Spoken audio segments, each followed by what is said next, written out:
Leah, did he step out? He just ran out for a second. Okay, I'll come back to him. Can you reference which ones? Yeah, we got a Bowman Lane there off 413. There's approximately 6, 7 homes up there, and it takes about probably 200 feet of extension Okay. to get to those residents. Okay. And then we got a larger one that's over on Highway 1780 down the straight track 221. Okay. If we could get an estimate on that, Representative Bowman said that he would try to help secure some funding on that. Okay. And also, right on the wrong, we've got a Fiscal Christian School is expanding, and their insurance has asked about having a fire hydrant. I'm thinking they said within 500 feet of it. So I asked the court if we could maybe address the letter to BMUD requesting that. Contact on that as well. I said they're trying to extend the school up there, I believe, build on and extend some classes. They were asked by the insurance company to see if that was a possibility. But they understood we could provide insurance.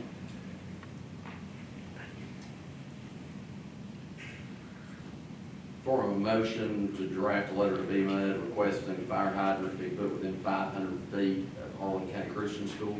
Is that your motion? Okay. Second by Paul. We got a motion by Clark Middleton, seconded by Paul Browning to request BMUD, send a letter to BMUD asking for a fire hydrant to be placed within 500 feet of Harlan County Christian School. Is there any discussion? All in favor, signify by saying aye. Aye. Any opposed? Motion carries.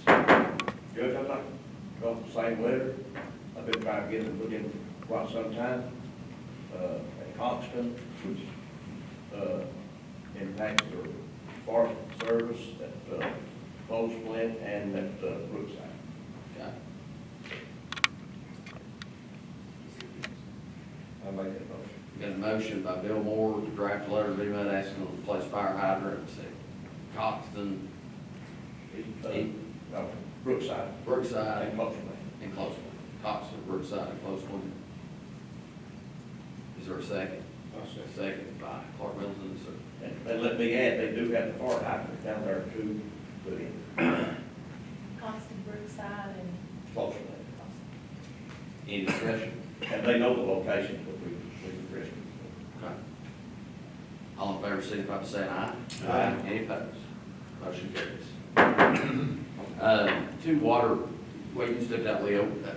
He referenced two water extension issues with BMUD potentially looking at 6 homes that would require about a 200-foot extension on Bowman Lane. And also a letter requesting water service on Highway 1780 across Pine Mountain, Salt Trace. Are you aware, I know you're not the engineer for Black Mountain Utility District, but are you aware if they've ever explored either extension project? Not that I know of, no. Okay.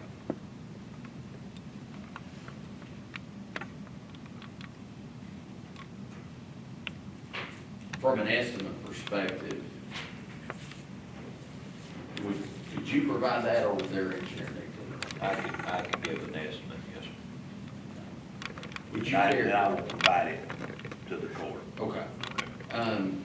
Could you estimate the cost then of the 200 feet extension on Bowman Lane that would provide service to 6 homes, and then also the home on Highway 1780, which is Salt Trace? Mr. Middleton can get you the information on that one. Yes. Good. No. No. He stayed. Anything else under individuals and delegations? Judge, this might be a good time I want to discuss. We all have a lot of abandoned houses in each of our districts. I have over 100.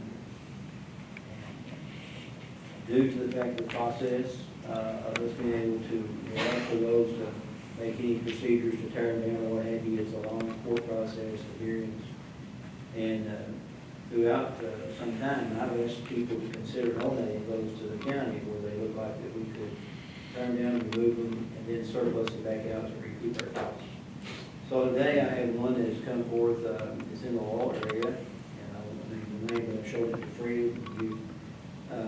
This property owner is unable to clear his property, they won't live there, they've since moved off and acquired a house somewhere else. And I'm sure we had tax bills on it, and the neighbors complain about it too. This landowner is willing to donate this tract of property, it's a block property in the law area, to the county. So in that, I would like to make a motion that we take this in, provided that it's approved, looked at and approved by our county attorney, so that we would acquire the deed and be able to tear this thing down. And it gives us an opportunity to, on a trial basis, if this works, we can encourage people more that's been unable. We try to help some have the means to tear these houses down, but it's a long procedure through the court system to be able to get legal before we can do that.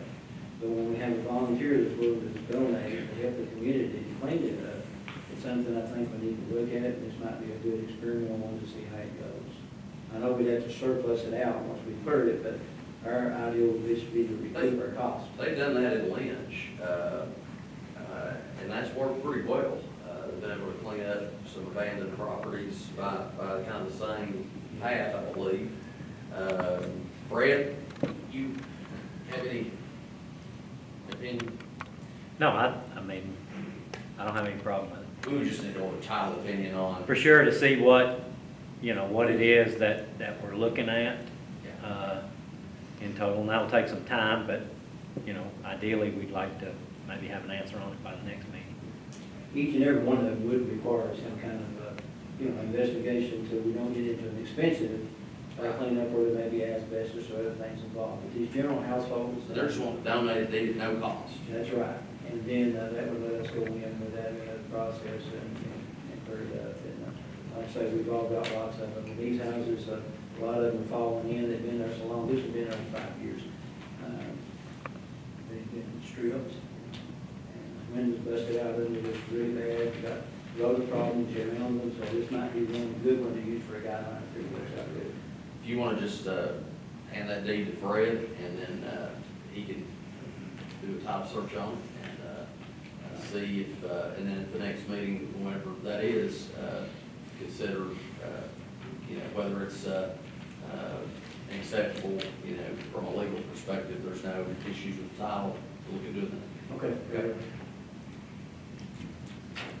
Item 6, I'm moving on to the rural secondary program update. Robert Perkins was supposed to be here today to discuss that, but as you all are aware, with the COVID-19 pandemic, state agencies have limited travel and in-person business right now for their personnel, so he called to inform us that he would not be allowed to be here this morning to provide that update. We'll work on getting him back on the agenda as soon as we can, related to our Flex Blacktop funds moving forward. Item 7 is Bluegrass Solar Group LLC. Mr. Sexton and Mr. Bird are here, and they have a kind of presentation that they would like to make to the court about a program they're working on. And I know they've met with our treasurer, Ryan Creech, concerning this already. I think each of you have a packet regarding the presentation. I will turn the floor over to you. I know I saw your file is pretty thick. I would just ask if you could limit it to about 15 minutes. Is that okay? Oh, we could go much faster than that. Good. And I know our timing is really unfortunate here with everything going on with COVID and all that, but, we started working on this proposal back, right before the new year and had planned on trying to present around this time, so I know it's really anything, but, we'll be brief and we can take it back up after this passes. But really what we're talking about here is an energy service agreement, which is in essence a lease on a large-scale solar system. And the reason that you might be interested in that is really just rising energy costs. They're anticipated to go up annually. We anticipate that usually about 3 to 7% a year is the national average. But if we look back at your utility bills from 2 years ago, or 5 years ago, or 10 years ago, we could guarantee that you're spending more now as far as cost of a kilowatt hour. And the best way, or the most efficient way that we've found to curtail that inevitable increase is through these ESAs and PV arrays, which is solar, photovoltaic. Benefits of the system really are that, well, right off the bat, it doesn't cost you anything to construct because you don't actually buy it, you lease it. So we would come in, construct the system for you, do all the engineering, we would operate it, maintain it, insure it, all that, as long as you were willing to lease it and utilize the power that it produced. If you want to cut down to brass tacks, you all got these executive summaries here.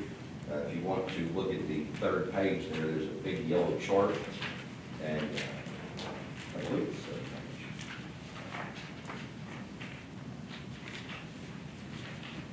Fourth page, if you count the cover. But basically on this big chart here, it's a breakdown of the entire term of the lease, real basic.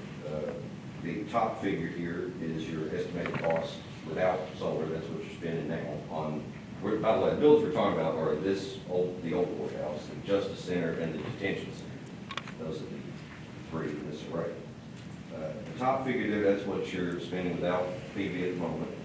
Second in the parentheses, there's the cost of the lease annually for all three. Then at the bottom there, you have your estimated remaining utility costs. And then finally, the bottom line, your savings, which we project to have a first year savings. Pretty good. The top figure, that's your annual, the bottom, that's your accumulated savings. And like I said, if we look, 10 years down the road here, that's accumulated savings of $127,000. I really wish we'd been able to bring this around back in 2010 and have that available now. But we really just kind of wanted to gauge your reaction, see what our next steps should be. And if you had any questions for us or go over the finer points of the lease, maybe set up a meeting to do that. We really just kind of wanted to come touch base with you. Very extensive presentation, and I actually had not reviewed this yet. I know the masters were interested in hearing it. Ryan has met with you several times, I think. Do you all have any questions for them right now at this point in time? I know it's a lot to think about. Obviously, we need to look at any option we can to try to save money and be more cost effective. I met with him at the Walton School at the meeting down there and got some of the information on this extended year. That it was a very interesting program, and just need to have more time to look it over. And I left mine in the office, so I apologize. I noticed, I believe when I originally looked at the detention center, the panels would be set to the side of the building, things of that nature. And I apologize to you, I don't have it in front of me. Were the panels here going to be building affixed, or? It would be both. There would be on the roof of this building and the Justice Center, there would be a small ground mount array in between. And that's been structurally, we're good with that. Has that been checked yet as far as? So far, so good. Yeah, we would probably have to get another engineer here on the ground, but as far as what they've looked at so far, shouldn't have any problems. One question on that, just like we just said, finally, after years, we've got a new metal roof on the detention center. I think we really have to look at that intensely about placing the tank in this building. Well, the detention center would be roof. That would just be ground. I think it's all ground mount. Go with that area, the garden area or something, but I think one way or the other. I can't remember which side. It was an overview of it. I apologize. I've got I think I misspoke. It's actually on the ground. Right, I've got a picture over here so I can tell you which, that's to the east or west. Yeah, it looks like it's It's certainly something I think. That's a pretty significant savings, and certainly have more, oh, yeah. more review and more thought into it. As you say, I would much prefer to have a very long discussion today about the use of solar energy and the savings for all the taxpayers in this county as opposed to COVID-19 and precautions we're having to take place for that. Much prefer your conversation to the one we're having to have today. So, Do you have a recommendation as far as, when you try to schedule the back end, just at a, Yeah, I think we just just, more in the future? yeah, we need time to review this, obviously. I don't know, Ryan, if you have any comment, you met with them twice. We did, and we provided them with utility bills for the last year, last 12 months. They reviewed those, put together a pretty comprehensive summary of our current bills. I've looked over their lease summary. The only comment that I would have is, and if I'm reading this wrong, please tell me. If you start totaling up the lease payments for all three sites, you're looking at about $2.1 million. Granted, that's over a 30-year period. With a total savings of about $1.1 million over that 30. So that would be the only comment that I don't necessarily have at the moment. so was the savings over and above the investment, or you had a savings of 1.3 and a bill of 2.4, a cost of 2.4 and a savings of 1.3? Correct. So it wasn't a savings of, in that case, 3.7? Correct. You're the numbers guy. I mean, if I'm looking at that correctly, that's what I'm seeing. Right, our estimates were a little bit under, I'll go with his number, but our estimates were about $907,000. Over the term. Mhm. Right. Yeah, Ryan, if you would, one question I had when we discussed this at home down there, I know we got a guarantee that if it doesn't save us within a certain amount of money to our current bill, they're guaranteeing that, and if it doesn't meet that, then they'll make that lease payment for that period of time. Right. My question is, we know already that our power company, and I'm sure others, due to all the new repairs and such, are gonna be raising rates. It's my understanding KU's may be 1.5% to 2% a year. So are we going, is this guarantee basic to the yearly increase rate, or are we going to be referring to the base rate that we started on? If it wasn't, then, and I don't mean this in any way, but you all wouldn't have any risk because we're automatically going to be, we was only talking about within 2%. So if we got a 2% increase or 1.5% increase a year, and it's not tied to that year's rate, this saving that you're saying would not be accurate. Is that, am I putting it right? I think that's something. Well, we really count on the raises, and I'm hoping it's just 1 or 2%. But really, the only way that you could come out upside down is if energy rates somehow steadily decrease for the next 30 years. Understand. So your guarantee then will be on the yearly rate as it goes along throughout this 10-year period of time, based on that year's current kilowatt hour cost with your power provider. Right. So it moves with it. Right, on a 30-year basis. Yeah, that'd be good. And I mean, like with everything, they've used a 3% annual increase as an assumption. And anytime that you go out in time, I mean, you're gonna have to assume certain things. So I understand why they've chosen that number. So you have to make assumptions, we make these numbers. And as far as the risk on our part goes, it's really just more about the initial investment and constructing it. That's going to be a pretty substantial investment on our part. But it's really just an investment in the future. And like I said, the only way you can come out upside down is if energy goes down in the next 30 years. Do you have a program in study or in reality for residential customers that would be interested in solar panel supplements? Well, we've been thinking about it a lot. We haven't been able to get finance in the same way that we can these larger scale projects, but if we find a good avenue to do that, we'd love to get started as well. We've got some smaller buildings as well, throughout the county that we pay electric bills on as well, and maybe something we will look at even. Because it may be easier for you to put in a few panel as opposed to a building panel, maybe something you could even get started quicker. Right. I anticipate that the savings, whether it's this size or this size, they're probably relevant. Well, it's really just with our backers and developers and financiers, they really just want to go for projects that are roundabout and negative. Okay. And anything drastically smaller than that, it's hard for us to get financed.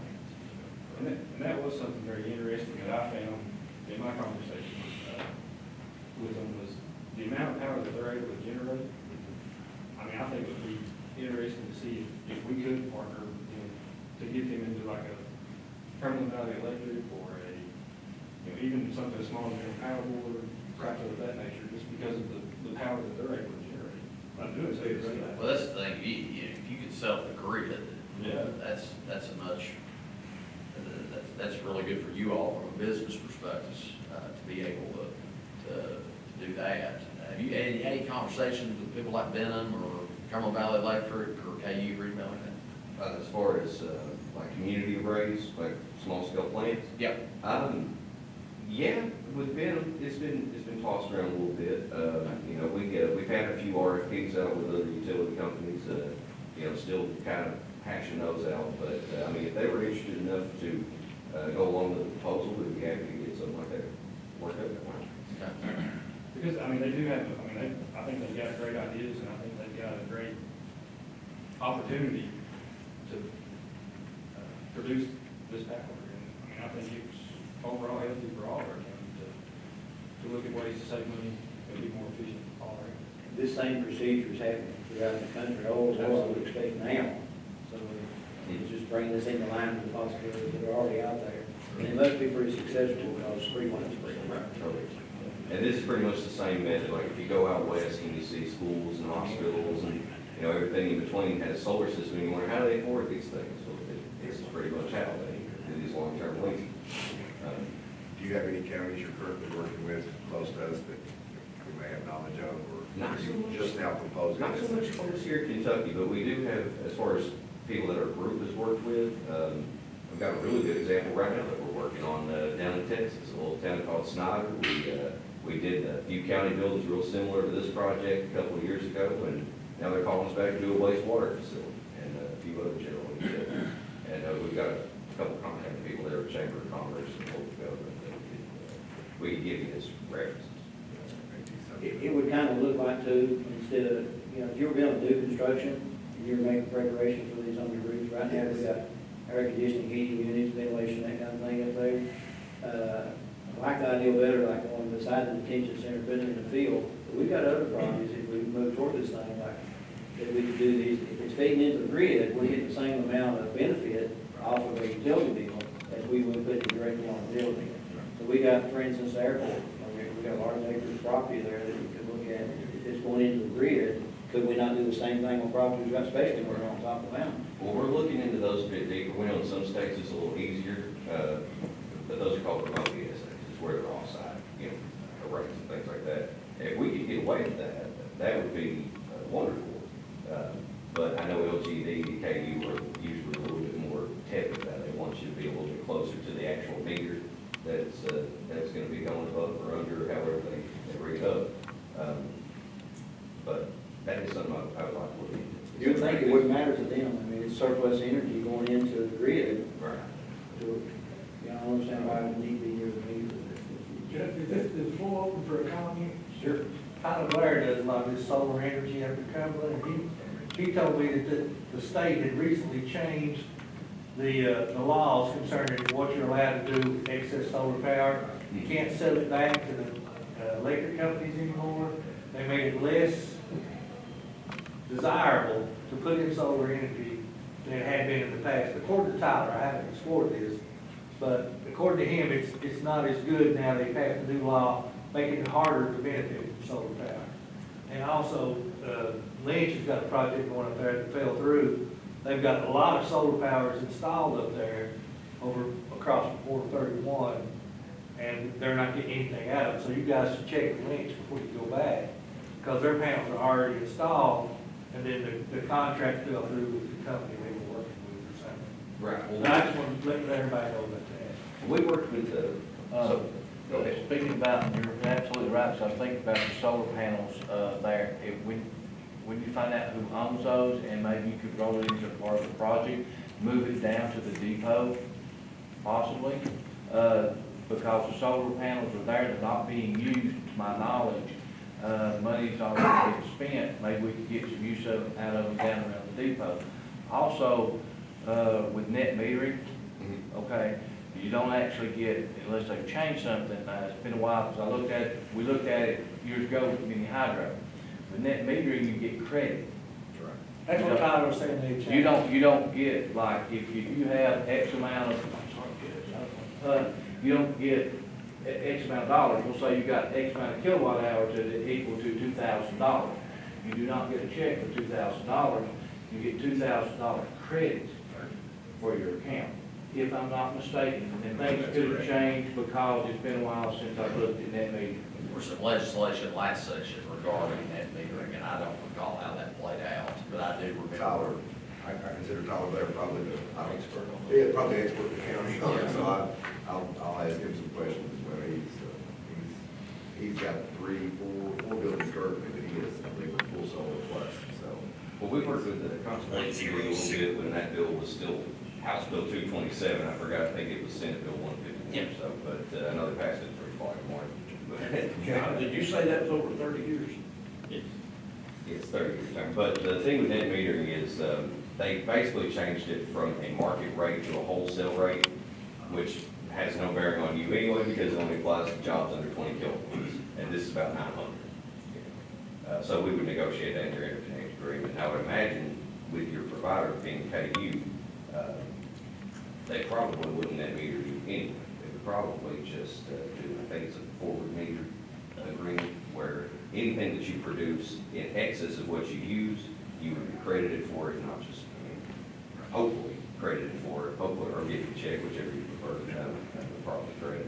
And then anything that you would use in excess of that would just be your standard bill. But that's kind of what we're counting on. We're weighing the lease against the remaining bill to generate that savings. If we just came in 100% power, everything was solar, it would just be a payment. It's a great concept. I think we all certainly have interest in exploring it further. Again, I'd love to spend the entire time today on it. And I know with the size of the lease and everything, it's gonna take some time, for us to go through it, have your attorney look through it, and, find a nice middle ground that everybody's comfortable with, but it's gonna take us a few months to do all the preliminary engineering and site evaluations and things anyway. We just kinda want to get the ball rolling. I would think if you have opportunity, I don't see an issue with him doing some additional looking around, I guess, as they say, or engineer, would that be an issue there as far as them just coming up and evaluating their areas to make sure that their estimate is in line with? I would think that'd be premature.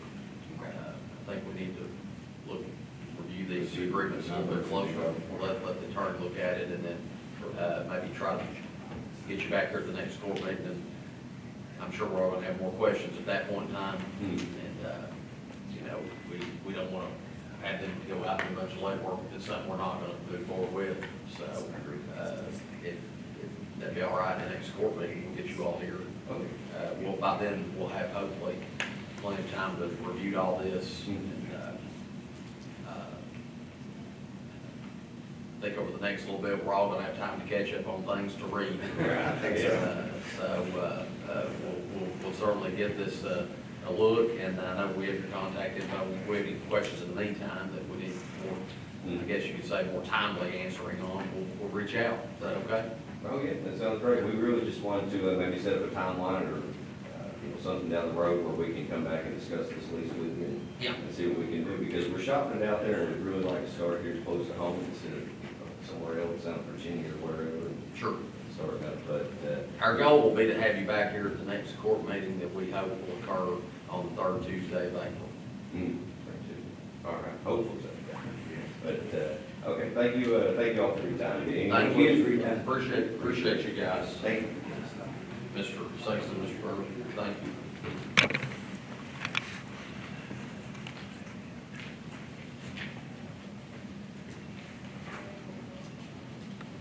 Item 8 is roads and bridges. Anybody have any roads and bridges to discuss? Not? Move on to the treasurer's monthly financial report. Brian? Everybody got a copy of the monthly report this morning. I apologize I did not go out with packets on Friday. I'm tired of it, it's not enough hours in the day to get that one done. So, but everybody got a copy. If anybody has any questions, be glad to take those. Okay. Any questions for Ryan? Not entertain a motion to approve the monthly financial report. Motion's been made by James Howard, is there a second? Second by Jim Roddy. Any discussion? All in favor, signify by saying aye. Aye. Any opposed? Motion carries. Next on the agenda is cash transfers. The only cash transfers that we would ask for would be from the general checking account to the payroll account, for the net wages and payrolls between 327 and 415 and 20.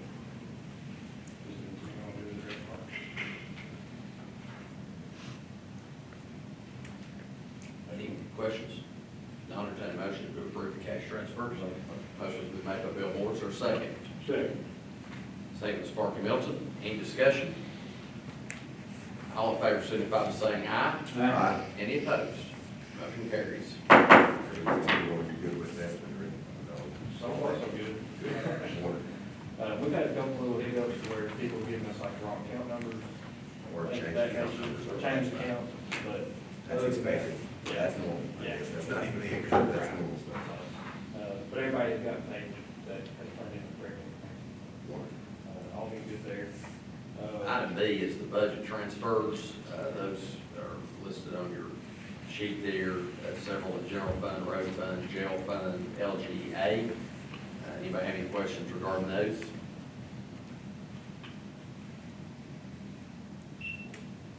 Make a motion to approve. The motion's been made by James Howard to approve.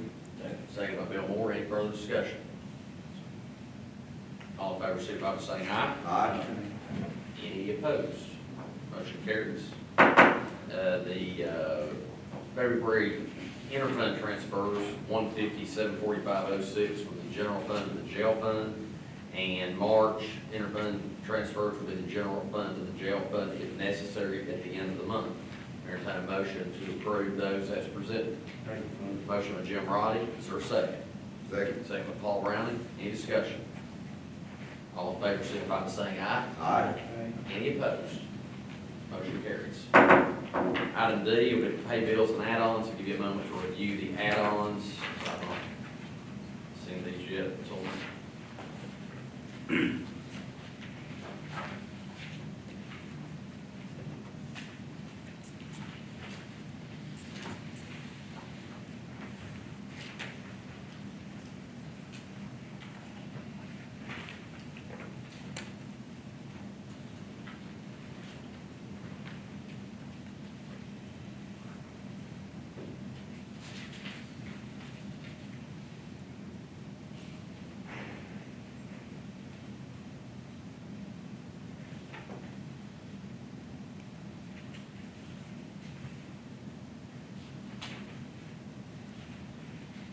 Any questions about any of the bills presented?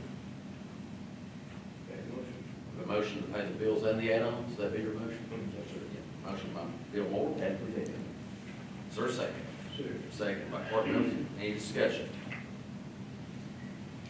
All in favor, signify by saying aye. Aye. Any opposed? Motion carries. The next few are related to the sheriff's official receipts regarding gas tax, oil tax, the official receipts regarding limestone, sand, gravel tax bills, and the unmined coal tax bills. Those were included in your packet. I'm going to kind of fly through those real quick if you all are good with that, and then I'm going to move an item up to accommodate someone's schedule.